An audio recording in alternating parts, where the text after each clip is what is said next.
Hello, everyone. Welcome back to the Sports Lock Podcast. I'm your host, Ben Mostaller. And tonight we start our divisional NFC previews, starting with the North, and then we'll go South, East, and West to wrap it up.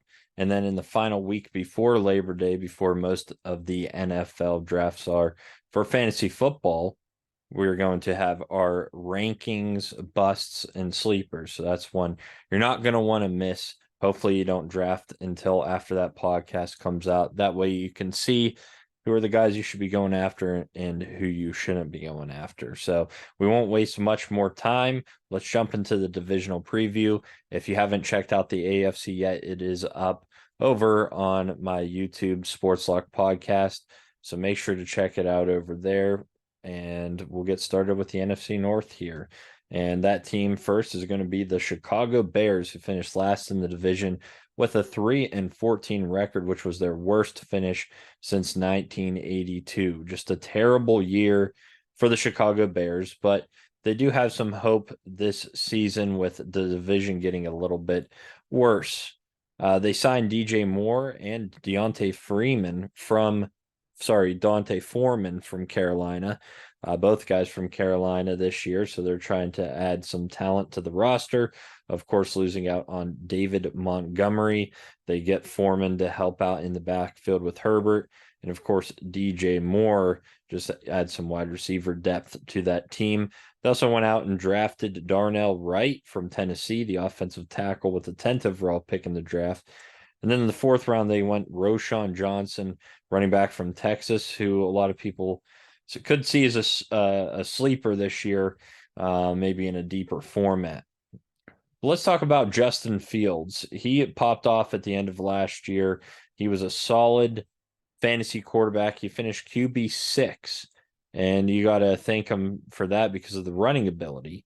Over 1,000 yards rushing, 1,143, which was first amongst quarterbacks, and 8 rushing touchdowns, which was second amongst quarterbacks. He then threw for only 2,242 yards, 17 touchdowns, and 11 interceptions, but just insane numbers with his rushing ability. Now, I think he's going to try to pass the ball more this year, is what the reports are coming out and saying. So with DJ Moore, that gives him a lot of help. I do think guys like Lamar Jackson and Geno Smith could finish in front of Fields. Right now, he's my QB8. It's just the offense I'm not thrilled with. I know he can make things happen, but you're putting a lot of pressure on the guy. So he's my QB8, ESPN QB6. I think anywhere in there, you'd be happy. I don't know if that rushing is going to be as prominent this year as it was last year. And if we're just sticking with the passing, I don't think he's going to upgrade too much with any touchdowns, but we'll see. I think obviously his ceiling could be in the top three, and his floor could be as low as well, maybe as low as QB 15. But as long as he's running the ball, he'll give you a chance. The running back is Khalil Herbert. Now that David Montgomery's back, he will take the starting position as a backup. He finished RB 37, 731 yards and 4 touchdowns.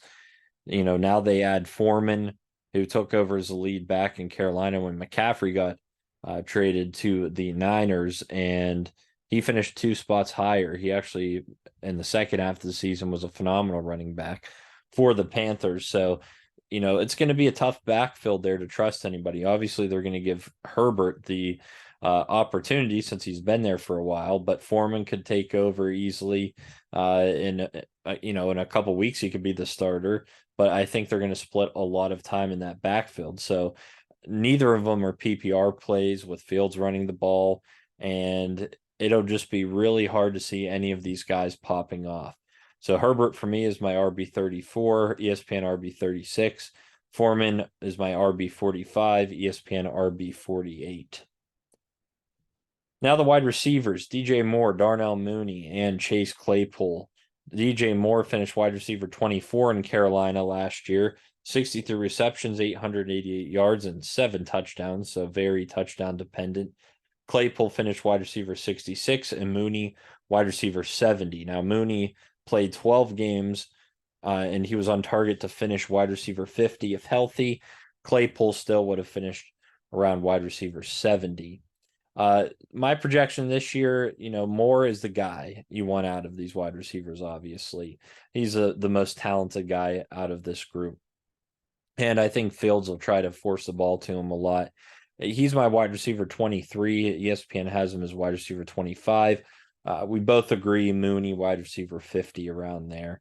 Again, the rankings and projections could change going into preseason. However, right now, that's where I would put them. And finally, the tight end Cole Kmet. He had a great season last year. Tight end 8, 50 receptions, 544 yards, and 7 touchdowns.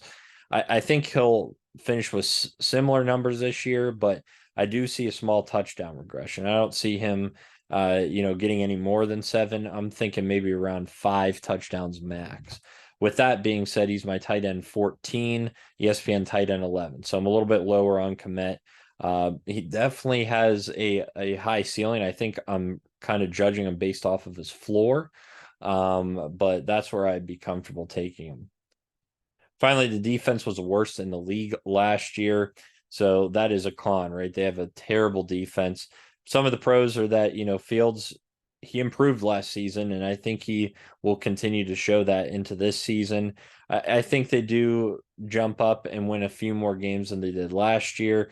A lot of guys are saying that they could win the division or go with, above 500 record. I just don't see that happening. Last year they went 3-14. I projected 5-12. This year, I do think they get closer to that 500 number, but they're somewhere around 7-10 is where I have the Chicago Bears.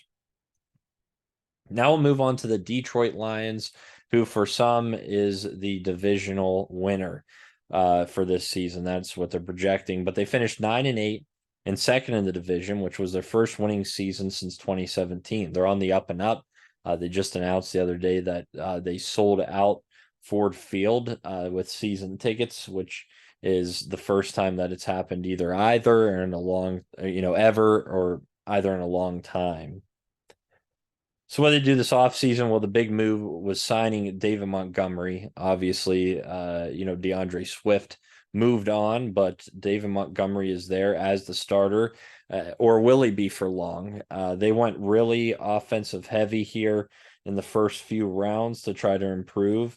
And starting with Jahmyr Gibbs, who for a lot of people is a huge sleeper this year. They think Gibbs could take over Montgomery's spot. He'll definitely get playing time and split the backfield there. He was drafted 12th overall. So they're going to use the guy out of Alabama, 926 yards, 7 touchdowns. He also is really good in the receiving game, 44 receptions, 3 touchdowns in the last season there for Gibbs. They then went with inside linebacker Jack Campbell with the 18th overall pick out of Iowa. Phenomenal move there. Then they go with tight end Sam Laporta out of Iowa. Last season, not so great, 657 yards, only 1 touchdown. They then, in the second round, with the 14th overall pick there, drafted safety Brian Branch out of Alabama. So they go Alabama and Iowa with the first 4 picks. And finally, they get a talented quarterback in the 3rd round in Hendon Hooker out of Tennessee. He had over 3,000 yards passing, 27 touchdowns, and only 2 interceptions last year. If you calculate his last 2 seasons, 58 touchdowns, only 5 interceptions. So phenomenal there for Hooker. What a great pickup for the Lions. And he's going to have to sit behind a good quarterback here. Jared Goff, who finished quarterback 10 last year in fantasy. He had the 5th most yards amongst quarterbacks with just under 4,500. He had 29 touchdowns, which was tied for 4th, and only 7 interceptions. This was Goff's 2nd best season on paper of a 7-year career. So I think Goff should again see around similar production this season. There's a lot of hype on the Lions this year. They have a pretty decent offense. So I am a lot higher than ESPN. He is definitely a sleeper this year, finishing quarterback 10 last year, and right now they list him at quarterback 21 on ESPN. That's insane. I mean, last year he was a starter for some fantasy teams, and this year they're saying that he might not even be a backup, that he'd be a waiver wire pick. That is just very extremely low for him. He's my QB 15. He's borderline where he could get close to the top 10, but I think 15 is very safe for him. So that's where I'm going with Jared Goff. So the running backs we got to talk about too, Jahmyr Gibbs and David Montgomery. Right now, ESPN is currently listing Gibbs as the starter. Now, we haven't gone through the preseason games yet, but he's been doing well so far in training camp. David Montgomery finished running back 22 last year with 801 yards, 5 touchdowns, and he had a passing touchdown. So no matter who starts, I think they're going to use both running backs. They used Javonte Williams and DeAndre Swift last year, and neither really had big fantasy implications. I mean, Williams was the touchdown hog. He went off, but again, wasn't the starter. Now he's not there. So I think if Gibbs performed like he did in his last year of college, he would have finished running back 12 in football last year. Obviously, and the NFL plays more games, so he would have been in the top 10, maybe even top 5. But he's my running back 19, ESPN running back 16. They're very high on Gibbs. I think when you take a look at what running backs are going around Gibbs, it's kind of worth the shot, to take a risk on him, depending on if you get a good running back. Like I wouldn't want him as my RB1. But if you get a solid RB1 and you're drafting him somewhere in the 3rd round or 4th round, I would take that risk on Gibbs. Now, Montgomery, I think he still has fantasy value as well. RB27. For me, ESPN is RB29. Now, my guy last year, if you listen to my podcast, if you listen to the TikTok, Amon-Ra St. Brown was the guy I told you must leave your draft with. And how about this? I was right. A huge sleeper last year, and it paid off. I said he'd finish in the top 10, and my oh my, did he ever. Wide receiver 7 with 106 receptions, which was 5th best amongst wide receivers, over 1,000 yards and 6 touchdowns. The Lions also have Jameson Williams, who's going to be suspended for some games, and Marvin Jones Jr. So it's going to be all Amon-Ra St. Brown this upcoming season. He has top 5 potential easily, and he is a very solid, reliable wide receiver 1. He's just very exciting to watch. He's getting the targets. For me, he's my wide receiver 8. So wide receiver 7, why am I dropping him 1? Well, you have some guys that are coming back off of injury, some guys that are going to step up. Now, if Cooper Kupp continues to struggle with injury during training camp in the preseason, I feel like Amon-Ra could jump up for me a couple spots. But for now, he's my wide receiver 8 if I was drafting him. Otherwise, come when we do the official rankings and bust, he might be a little higher on the list. Tight end Sam Laporta, he was a solid tight end at Iowa, but how's that going to fare in the NFL? It's very hard to judge, but I think I agree with ESPN, and he's somewhere around tight end 29. He could be a huge sleeper as the starter there, but I'm not taking that risk quite yet. The defense was bad. They had a lot of draft picks, so they were pretty even on offense and defense drafting. You'd hope that they'd get a better defense, that it would improve this year, because if so, they could easily win the division. I don't think they quite get there yet, but I'm rooting for the Lions. Last year, 9-8, I projected 6-11, so I thought they'd do a lot worse. This year, I think they go one game better at 10-7. They have a great year, and they find a way to sneak into the playoffs. Now, a team that is just going to completely fall this season is going to be the Green Bay Packers. They lost Aaron Rodgers and a lot of key pieces to that offense. And last year they finished 3rd in the division at 8-9, which was their first losing season since 2018. Again, this is going to be the first year without Rodgers since 2007. They really didn't make any big signings in the offseason, but they did draft defensive end Lucas Van Ness from Iowa. A lot of Iowa guys are going off the board here in the NFC North. They picked him in the 1st round with the 13th overall pick. They then went with tight end Luke Musgrave out of Oregon State in the 2nd round. He only played 20 games in his 4-year career at Oregon State, 2 total touchdowns, so not that good for Musgrave. They then went with wide receiver Jaden Reed out of Michigan State, just 8 picks later in the 2nd round. who had a solid last 2 seasons of his college career. A combined 15 touchdowns and 114 receptions. So kind of a sleeper guy there on that Packers team with a lot of wide receivers leaving. And then finally they went on, got tight end Tucker Kraft out of South Dakota State in the 3rd round. So it is now Jordan Love time in Green Bay. And how is he going to fare? They drafted him a few years ago to sit behind Rodgers. He really hasn't been shown what he can do with just a very small sample size. He only started in 1 game in the past 2 seasons. So he's very hard to judge. I think you have to base him off the preseason. And right now, he's my QB 26, ESPN QB 27, but it could be higher or lower depending on the preseason. I think you really have to look at that. Jordan Love has massive potential, but will he get there this year? I'm not willing to take that risk quite yet.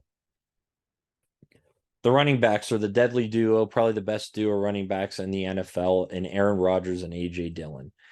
Jones finished running back 9 last year, over 1,000 rushing yards, only 2 touchdowns, but added 59 receptions, 395 yards, and 5 touchdowns. Jones has finished RB9 now in back-to-back seasons. He's been in the top 10, a very reliable running back the last 3 seasons. Now, A.J. Dillon's also been great as the backup, RB19, 803 yards, and 7 total touchdowns. So where are they going to go this year? Well, they're both reliable guys. It really just depends who you want out of that backfield. If you take away the receptions that Rodgers would have given, Aaron Jones, Dillon might be a little bit more of a value at his ADP.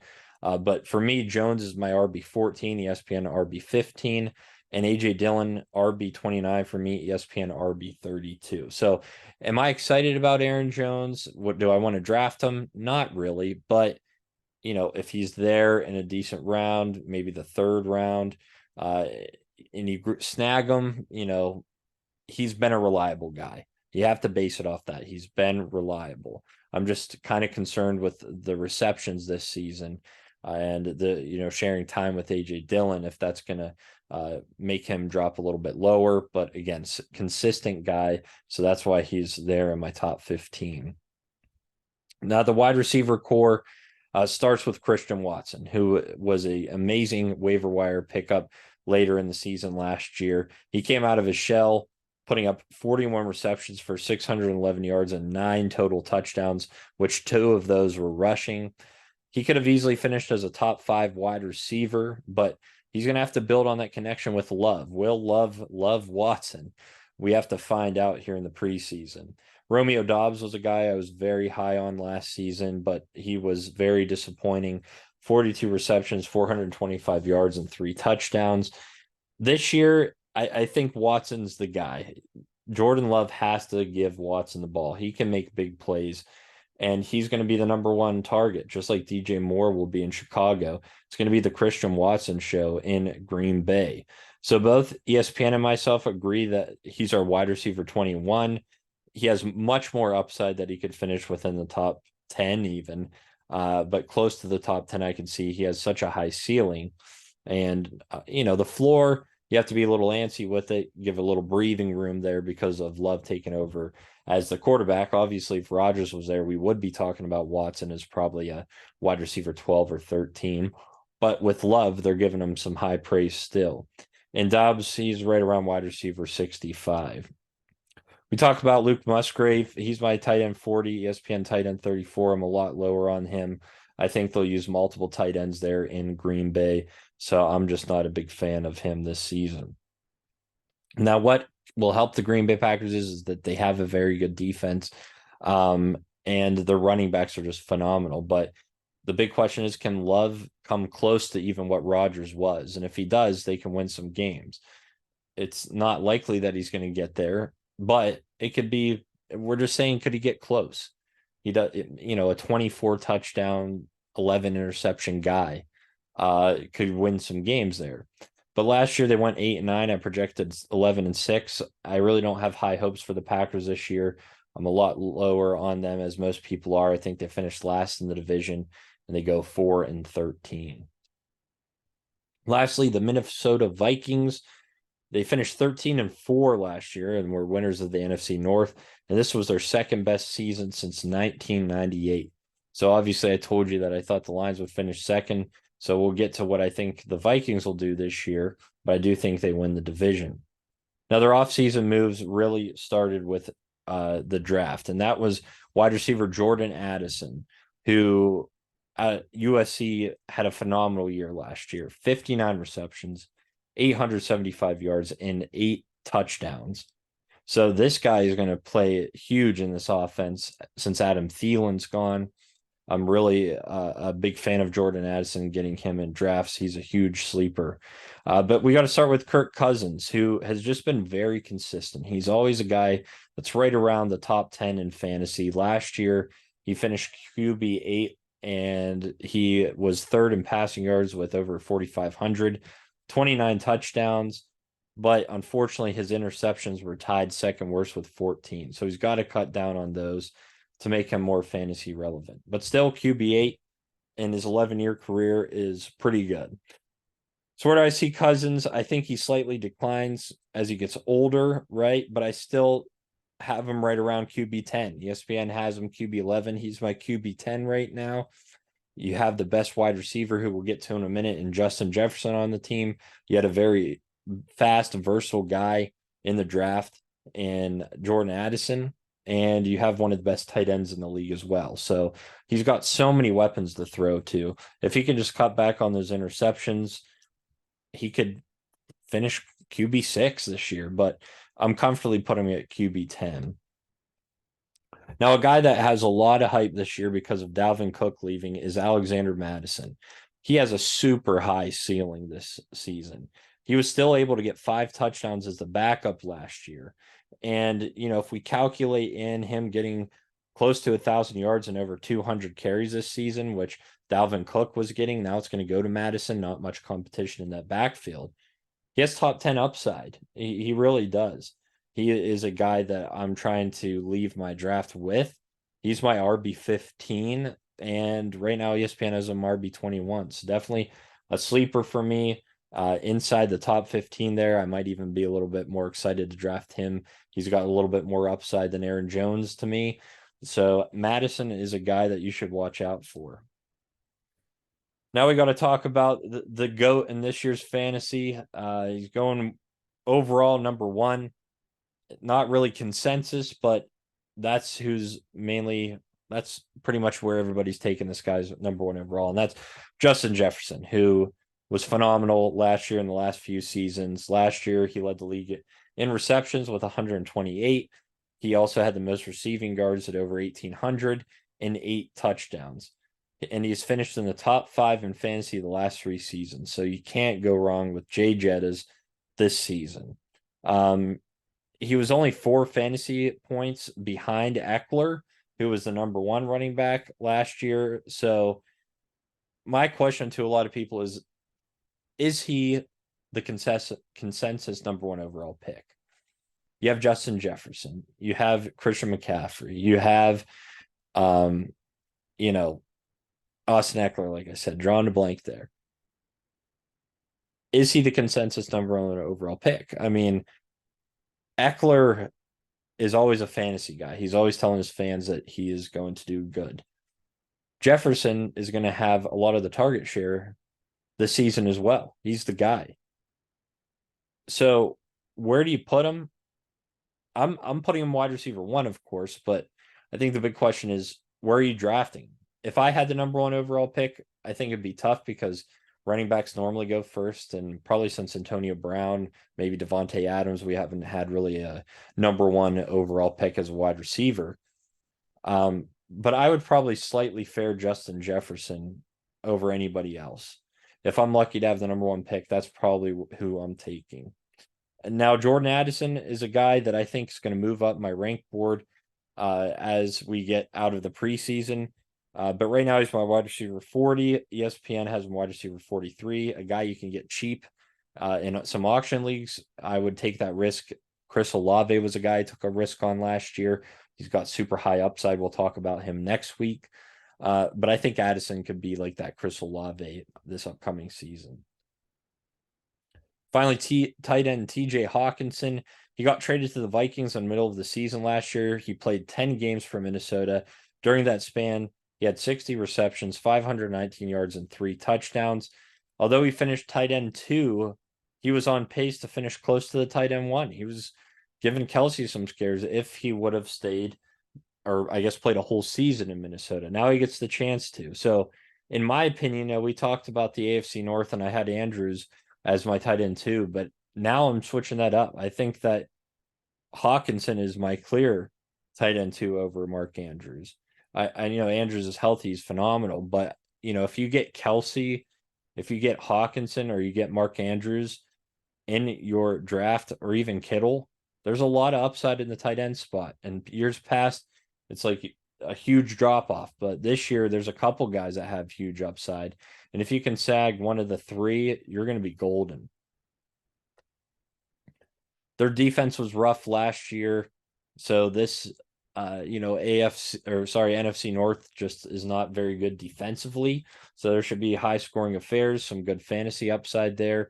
That fantastic offense with amazing fantasy players as a pro, but a con is, can the defense step up to win the big games? I think they could repeat going 13-4 this season. That's where I have them. Last year I had them at 12-5. I do think that Detroit will give them a run for the division, but in the end, I think Minnesota pulls it out. A lot of people think it's going to be a big decline without Dalvin Cook, Adam Thielen on that team. But I think that Justin Jefferson will pick up the slack. Jordan Addison will for sure. And I'm excited about Alexander Mattison. He's been a stud when he's played. And when he started in place of Dalvin Cook with injury, he's been a phenomenal guy to have in your lineup. So, very excited about the potential of this Minnesota Vikings fantasy offense. So now let's go to the 2023 NFC North team. This is just something that I've been doing new with divisional previews. I'm just taking all the guys we talked about, making a best, a sleeper, and a bust. This doesn't mean that they're going to be on my sleepers and busts list. It just means in the division, here's where I view them as. So the best in fantasy would be getting Justin Fields at quarterback, Aaron Jones at running back, although I could argue Alexander Mattison. Easily, TJ Hawkinson at tight end and Justin Jefferson at wide receiver for the best. Some sleepers are going to be Jared Goff, and I think he lands on my overall sleeper list when we get to it, just because he was a QB 10 last year. They still have a great offense, and now you're going to say he's QB 21. I don't think so.